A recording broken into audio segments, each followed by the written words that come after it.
Hi, hello. Welcome to the episode of Isaiah's Newsstand. It's your host, Isaiah Edwards. The date is December the 18th, 2025. Hopefully this episode finds you well, in good spirits and high hopes. As for me, I'm doing pretty good. Happy Thursday, everyone. Hopefully you've had a good day. Hopefully it treated you well. For me, I got off to a good start. I got up, I got at 'em at a good, reasonable time, reasonable hour. And dare I say, I had a full night's sleep, at least a full night's sleep for, myself personally. I stayed down, didn't wake up in the middle of the night. We love it. We love to see it. I was sawing logs. So yeah, that was good. We were able to, get out, get to work in a timely manner, love that.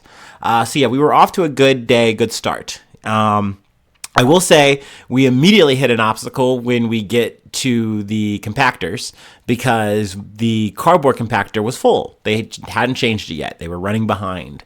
Granted, I didn't even know that, because that's the thing. You always have to hope for the best in those situations, that they're going to get here just later. You know what I mean? They're running behind for some reason. But you don't know that. I've definitely had some days where I sit in maintenance all day, just twiddling my thumbs, wondering, worrying if I'm going to get in trouble for, something that was completely out of my control. I should have been looking busy, at a dumpster that just wasn't working, that's my crime. But no, about an hour into the day, maybe a little over an hour, they did show. They did change out the dumpster, lickety split. Love that. I will say, though, another running problem that I've been talking about throughout the week, the other trash compactor, the one that we have all the, composite trash, all the other trash, whatever, that still has a leaking problem, it's still ongoing, kind of what my fear was. Okay, so what causes leak? Do we know? So yeah, we still got to get Rumpke out on that. Because I know I said in a previous episode that is the one that we have to, or that's Rumpke's dumpster that they have to tend to. That's not the case. I get it backwards sometimes. The cardboard one is the one that is Rumpke's. They come and collect their cardboard from it, even though we pay them for that. We pay them to do the pickup. I love that. That's just good synergy.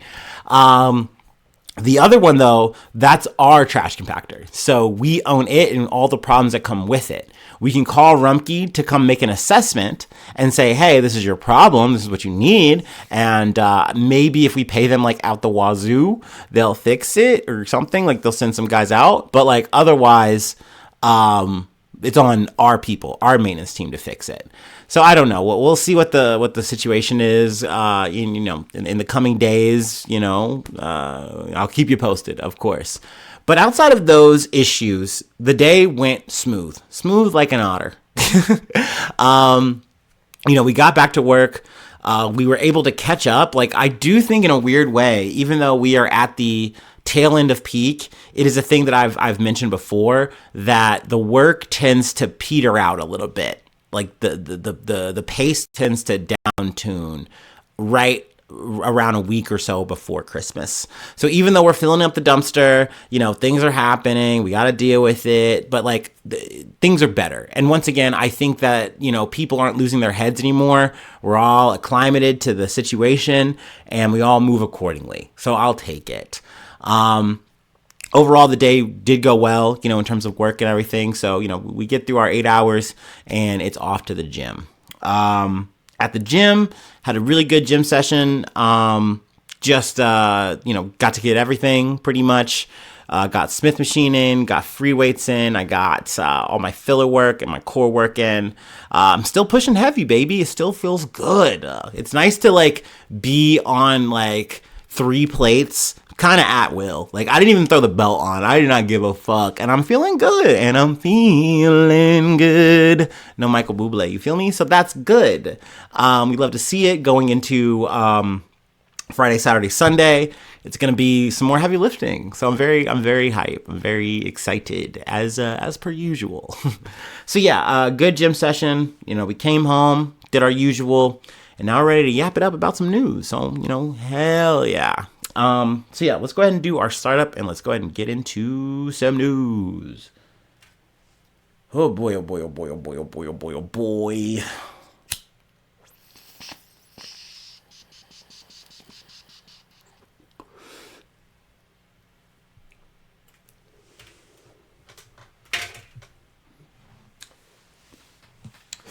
Ooh. Also a bit of a weather segment. It was warmer today. Got up even to the 50s, which was nice. It's supposed to get warmer. Love that. But with like the cold rain and just general, like, I don't know, it just felt like it was still cold. I was still freezing for most of the day. And I was dumb because I was like, oh, I'll just walk around with my hoodie. I got my hoodie on, hoodie gang, we good. And I was like, I'm freezing all day. So that was kind of a bit of a bummer, but we move, we rise.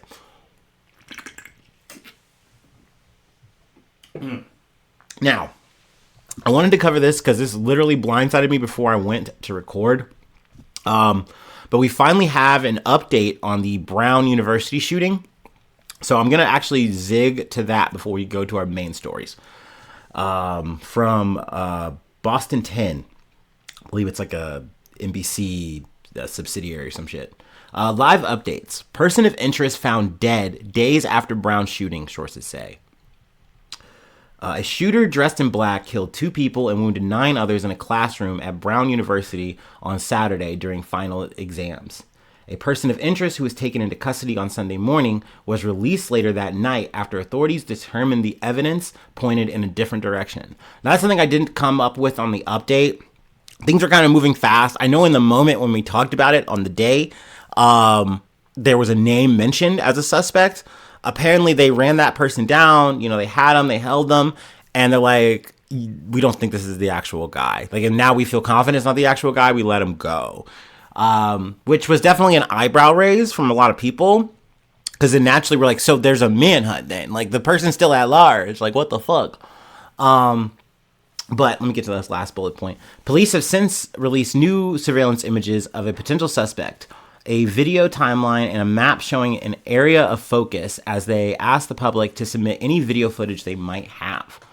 But yeah, I believe, just to kind of quickly summarize this, Isaiah style, that I believe, and I might be wrong on this detail, but I believe they found him in like a storage unit of some sort, some kind. And I think that they also believe that he had been dead for a good amount of time. So maybe this was just something that they kind of immediately kind of went and did. I don't know, but I will definitely come back to this story when we get more details. This was, once again, fresh off the press, and I hadn't had an update on this, since we covered it initially. Been a lot on the Bondi Beach shooting, which, is understandable. 15 people, especially with, all the context, all that kind of shit. And there's more details. I could even talk about that, but I don't want to get into the weeds. That's not the main stories that I wanted to cover today. So I am going to get to that now. I've miscalculated on the heat in my room. So give me 1 second. Bear with me. Another great day to not be a video podcast. Can I get an amen? All right. From ABC News. House Democrats release another batch of Epstein photos. One day before the deadline for the Justice Department to release its files on convicted sex offender Jeffrey Epstein, Democrats on the House Oversight Committee on Thursday publicly disclosed another batch of photographs provided by the late financier's estate in response to congressional subpoenas. A cache of about 70 photos includes, I hate that they fucked this up and didn't correct it, include heavily redacted photos of women's passports, images of famous men, who associated with Epstein, and concerning text messages about recruiting women for Jeffrey Epstein. I think that one is probably like the most like, whoa, like, but there's a series of these kind of text message exchanges or email exchanges. We've seen them, we've covered them, some I haven't, but, so it's not necessarily new. I would still say I'm personally waiting to hear about this, like the stuff that they're supposed to disclose Friday. Hopefully that does get disclosed, and maybe we can talk about that a little bit, and maybe there's something insightful there, but I don't know. I mean, a notable picture that I saw throughout the day was like a picture of like Bill Gates with some woman. Their face is redacted, but you see Bill Gates and they're like very close. And I would imagine that this is probably during the time where like Bill Gates is still married. Yeah, it would have to be. So yeah, that's a bit, it's not good. But there's a lot of guys hanging out with Jeffrey Epstein and, you know, just down to just let their photo get taken. God damn, dude. Noam Chomsky, that's also another notable one. But, you know, he really apparently was just like, yeah, no, I'm a friend. Friend of the guy. Ugh, yikes. Let me see. Let me continue. I want to just move forward here. Oh yeah, let me go to the thumbnail one. This was another oof photo, I would say. There are several images showing a woman's lower leg and foot on what looks like a bed with a paperback copy of Vladimir Nabokov's Lolita in the background. On the woman's foot is a handwritten quote from the controversial 1955 novel about a professor's obsession with a young girl. Yikes! This is just so weird. It's so weird. And fucked up, and like why are you doing this? Why are you taking photos of this? Like, is this art to you? Is this like something like is it? I don't know. And like on shit like this, I'm almost like, I don't think I want to know. Like, can we get someone like thrown in jail? Like, that's what I want. I think that's what most people want.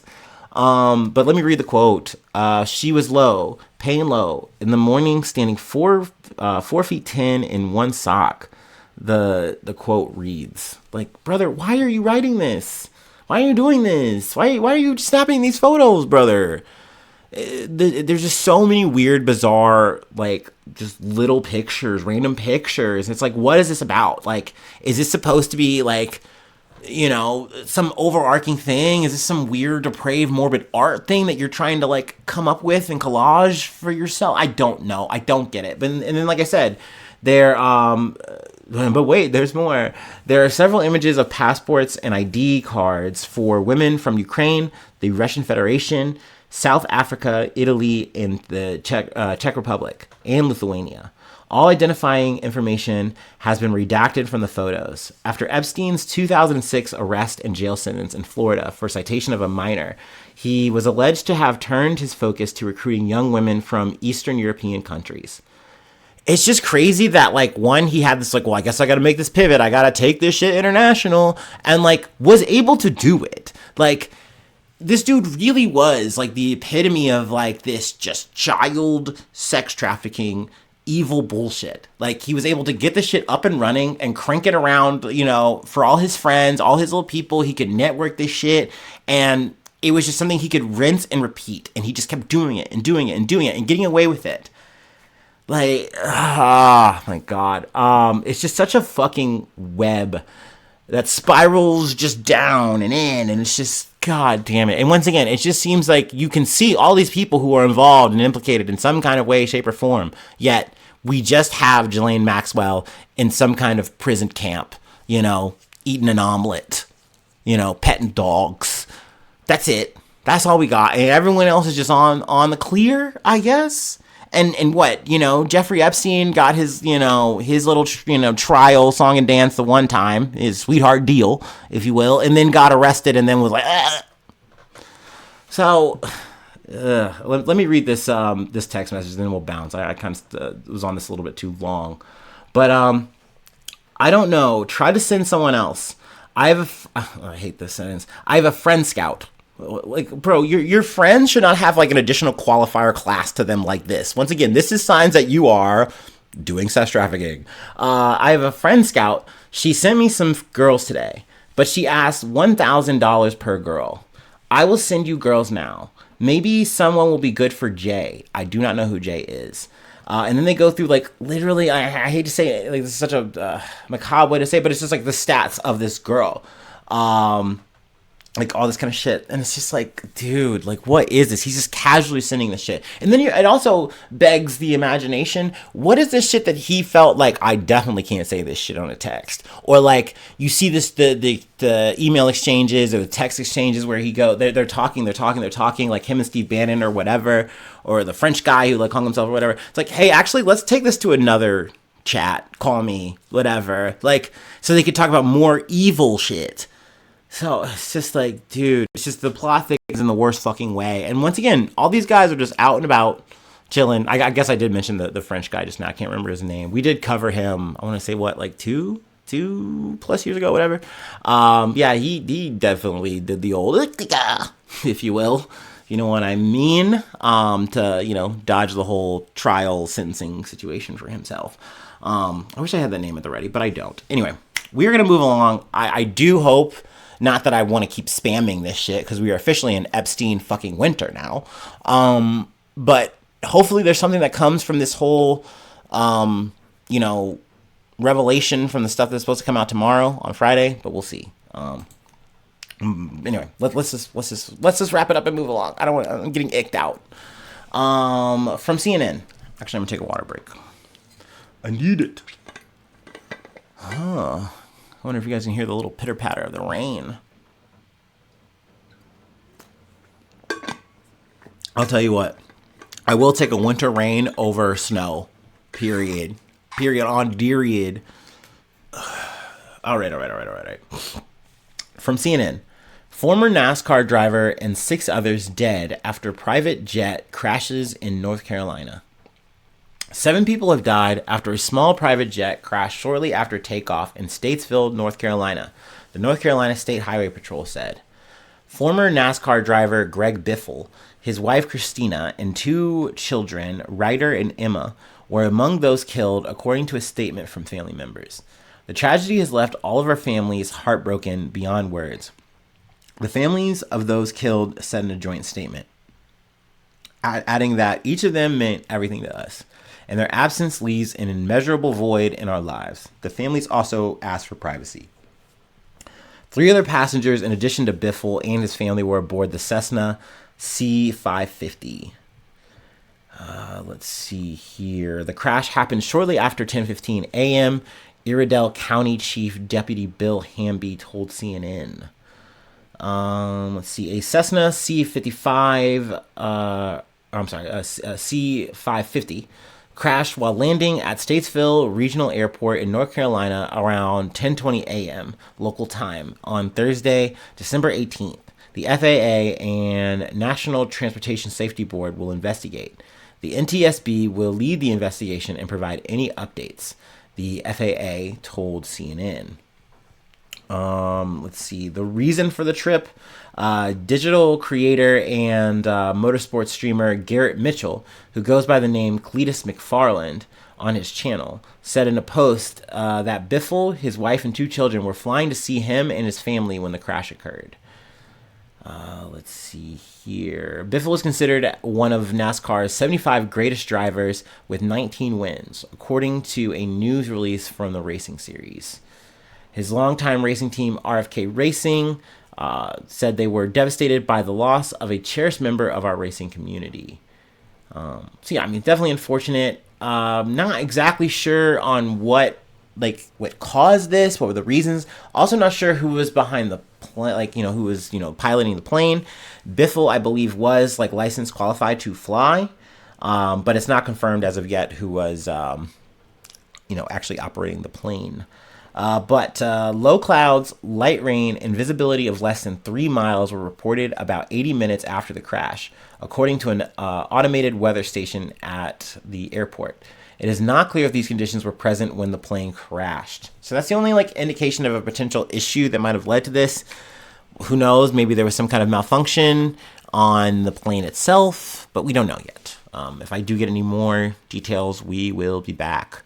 But obviously, unfortunate, condolences, flowers to, Biffle's, Biffle and the family, all that, and just everyone else on the plane in general. So, I really don't know how, what to add here, what levity. I guess fun fact from me, I was told that one of my first words as a kid was NASCAR because as a little baby, I really liked seeing the cars go around and around and around and around. First word I think was Macadon, which was McDonald's. No surprise there. But NASCAR, yeah, because I don't really fuck with NASCAR. I don't really fuck with cars that much. I mean, I obviously have my car that I drive. But y'all know I'm not a gearhead. Y'all know I ain't about that action. But maybe in another life I would have been. And then I was thinking about that today. I'm like, maybe I could have been like a mechanic type. Like maybe I could have been like an F1 enjoyer or something. Like, maybe NASCAR was like the gateway drug. It could have been, and here I am, just not living my destiny. I'm playing nerdy card games. I know more about that shit than a goddamn car, which anyway. Yeah. let's move along. Our next story is from CNN. Let's see. Also, I always need to make a rant. I need to have a rant. We need to talk. There's a problem going on with media and me. It's them versus me right now because they are clocking me. They are trying to restrict me from fucking reading news for free. They're like, no, man, you've run out of free articles at CNN. Brother, y'all barely got ratings. Like, what are you talking about? You're getting shellacked by fucking Fox News. You need motherfuckers like me to read this shit and want to talk about this shit. Try to make this shit sound interesting. I mean, shout out to the people who make this shit. Whatever. You're doing a good job. You guys are professionals. You're the real ones. But, like, why am I getting gatekept by BBC, CNN? Like, it's just annoying as hell. Like, I literally have to, like, go above and over the river and through the woods to, like, read you guys an article. It sucks. It's lame, and I'm throwing tomatoes at the lamestream media. That's right. I said it. I'm switching. No. It's all good. It's whatever. But this shit pisses me off. Okay, like I get it. Times are tough. I get it. The BBC's getting their pantsuit off by Donald fucking J. Trump. But like, don't put that on me. That's not my fault. Don't make it my problem. I can get the news somewhere else, baby doll. I will. Anyway. Judge cites barbaric acts in sentencing Brian Walshe to life in prison without parole for wife's murder. So we talked about this previously in the week. It's one of the stories I bungled. I bungled. But here we are back again. I just wanted to more or less just cover the sentencing real quick.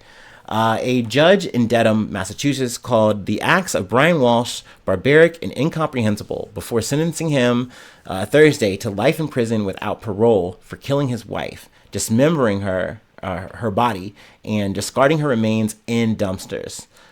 Oh, it's so grisly. Like, I thought about that too, where like I kind of realized I hadn't sat with that thought long enough and like realized like, dude, that is like essentially like throwing the body in an ocean. Like the way that you went through all of this to be so meticulous and go through all these fucking steps, and like sadly, like grimly, you were successful. Like they will never be able to find the body or enough of the body to like, do that. But like in doing this, you left so many breadcrumbs that they could literally make the conviction without the body, like, which is a rare thing to be able to do, right?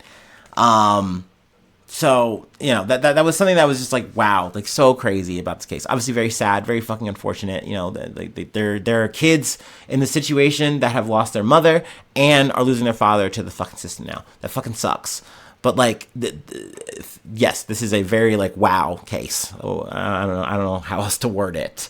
Let's see. The sentencing comes after a jury on Monday convicted Walshe of first-degree murder, finding he planned to kill Anna Walshe, the mother of their 3 children, just hours after ringing in the new year in 2023. The seriousness of your acts cannot be overstated.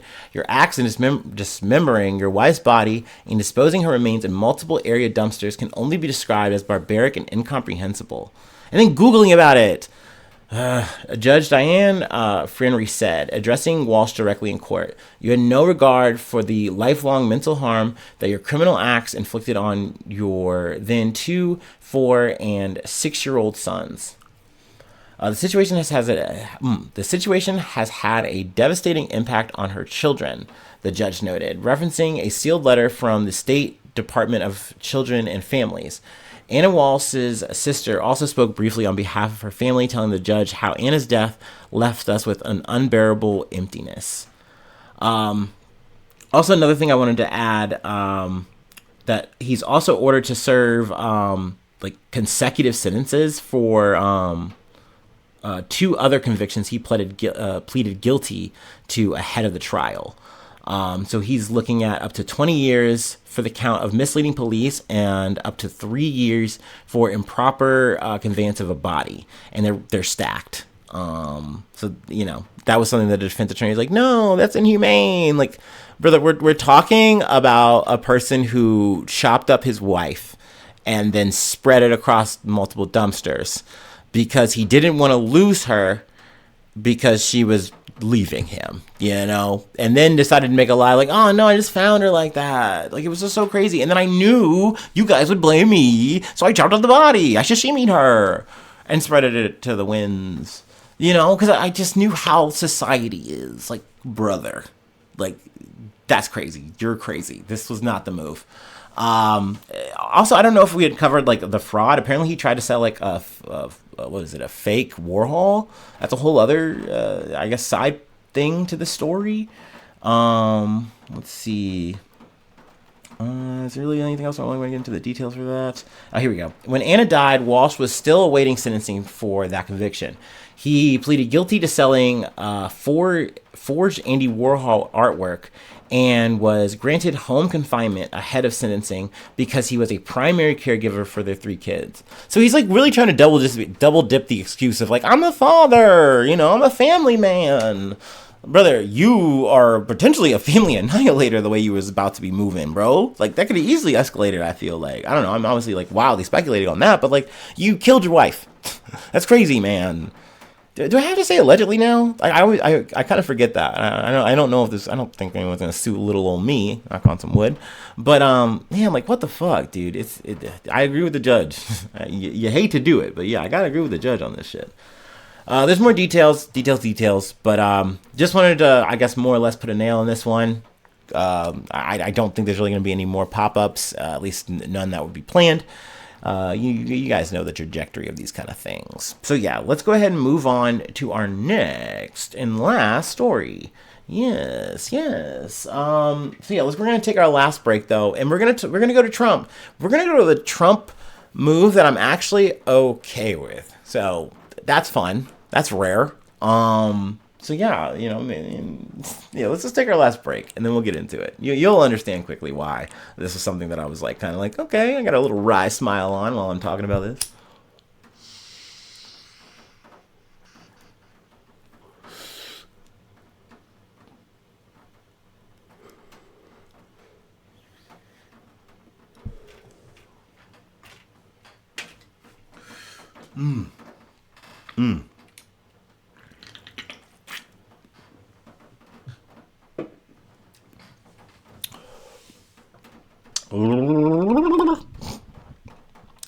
All right, from the BBC that wants me to give them $8.99 a month so that I can become a member, or $49.99 a year. No. Trump expands access to cannabis in a major shift in drug policy. Oh, buddy, I'm shifting right now. President Donald Trump has signed an executive order that will expand access to cannabis, a long-anticipated move that would mark the most significant shift in U.S. drug policy in decades. The order directs the U.S. Attorney General to reclassify cannabis from a Schedule I narcotic to a Schedule III drug, placing it under the same category as Tylenol with codeine. With that lean, cannabis will remain illegal at the federal level, but classifying it as a Schedule III narcotic would allow expanded research to be conducted into its potential benefits. There's also some tax break opportunities for like dispensaries and stuff, I believe, which is really key, really good. And from what I'm guessing and assuming, that would lead to better pricing, which is great. That being said, when I heard this, I had this similar like kind of up-down emotions, like, yeah, yippee, to like, oh, well, it's not exactly what I want. And I was like, this is like deja vu. What? Why? And then I realized, oh, Trump's having another Biden moment. Yeah, because Biden tried this, right? Biden, and I say he tried this. I'm gonna put that in some quotations because he said, "Yeah, I'm gonna make this declaration, Jack. You know, we're gonna cut the malarkey." Even though like we know that like Biden is not a weed guy, he's kind of anti it, but like he knew he needed some points. He's trying to get those approval ratings up, so he's like, "Yeah, let's do this." Like I know people want me to do this. They kind of expected it of me. I'm masquerading as a progressive guy, right? So I'll do something like this, and he never got around to it really. He was bogged down, as like I think the article likes to say. It's like bullshit. It is classic Biden to like have this cool idea, this great headline catching motherfucking thing, and he talks a big game and then has no follow through, no delivery. He just goes right back to his fucking Vita chamber, his goddamn coffin, whatever, and then just goes to sleep, and only comes out for ice cream again. Like, what was the point of this? Like, so I hope our leader clad in orange will deliver us. Even though, once again, it's not as cool as I would like it to be, but declassifying this is still great. I will take it. I like it being, and once again, the same kind of thing as like Tylenol with codeine. It would be in the same kind of bracket as a steroid, awesome, or like, you know what I mean? Like anabolic steroids. You feel me? The gear. Oh man. I want to get into my thoughts on anabolic steroids, but I don't think this is the episode. I don't think we have the time. Maybe I'll talk about that in some extra thoughts. I've been really wanting to, y'all. I'm so sorry. I know, but hey, bonus content will drop when it drops. Y'all know that's not why you're here. This is why you're here. You're here to yap. It's to talk about major moments, good and bad, happy and sad. But that's it. We're wrapping it up. I'm just kind of segueing into shilling you guys my Patreon, patreon.com/AZNews. Become a newsie today. Roll call will be coming up shortly. I mean, post Christmas, of course, but like get in before the new year. Okay. Let's line up for that roll call. All right, y'all. You get a shout out at the top of the new year. I plug a project, now that we actually got some people on the board, to talk about some stuff, get in there where you fit in there if you want, by all means. You can also be a silent donator as well. And you don't even have to. It's no big deal, but it's always nice. And like I said, I am trying to, I think post the holidays, maybe I can get back into it. This is just a bad time from October to like January. It was not maybe the best time to get into like saying, hey, I'm going to put on more workload. But yeah, that being said, maybe I'll talk more about my thoughts on some things in the extra thoughts section. Surprise. But no, that's it. That's all I really have with the shilling on the Patreon.